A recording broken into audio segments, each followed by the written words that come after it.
வணக்கம். இப்போ நம்ம பருவதமலையில் பாதி மலைக்கு வந்துருக்கிறோம். இந்த பருவதமலை பற்றி எவ்வளவோ புராணங்கள் சொல்லுவாங்க.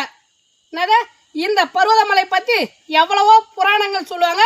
ஆனால் புராணம் என்பது பொய், வரலாறு என்பது மட்டுமே உண்மை. நாம் இப்போ வரலாறுகளை மீட்டெடுக்க தான் நாம் இப்போ இந்த பயணம் தொடங்கியிருக்கிறோம். இப்போ நம்ம கடலாடியிலேருந்து வந்தோம். கடலாடியிலேருந்து வர பாதை இது காட்டினேன்.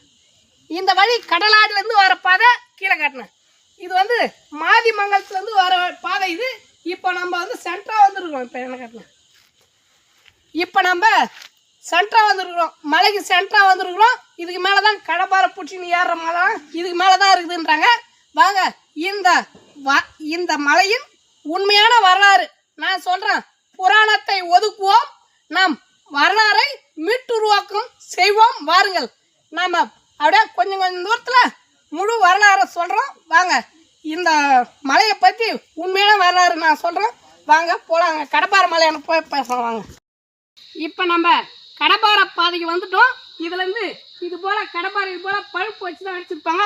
இது நெருக்க கோயில் வந்து நெட்டாக இருக்குதுன்னு இது போல் ஏறாங்க. ஆமாம், இந்த மலைக்கு பேர் வந்து பர்வதமலைன்னு சொல்கிறாங்க. இந்த மலையுடைய உண்மையான பேர் வந்து நவிரமலை. இந்த மலைக்கு பேர் வந்து நவிரமலை. நன்னன் என்கிற அரசன் இந்த மலைப்பகுதியை ஆட்சி செஞ்சதா சொல்லுவாங்க. நவிரம் என்றால் மூங்கில் மரங்கள் நிறைந்த காடு. இந்த மலை மேலே இருக்கிற ஈஸ்வரர் பேர் வந்து நவிரேஸ்வரர், அதாவது மூங்கிலேஸ்வரர்னு சொல்லுவாங்க. இதை வந்து இந்த பார்ப்பனர்களின் சூழ்ச்சியால் இது மல்லிகார்ஜுனேஸ்வரர்னு சொல்றாங்க, பிரம்மநாயகின்னு சொல்றாங்க.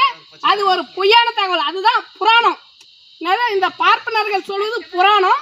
இப்ப நான் சொன்னது வந்து வரலாறு. நாம புராணங்களை ஒதுக்குவோம், நாம் வரலாறுகளை மீட்டுருவாக்கம் செய்வோம். இதுதான் நம்முடைய வேலை. வாங்க, இன்னும் கொஞ்சம் மேலே போயிட்டு முழு விபரமும் சொல்றேன். வாங்க.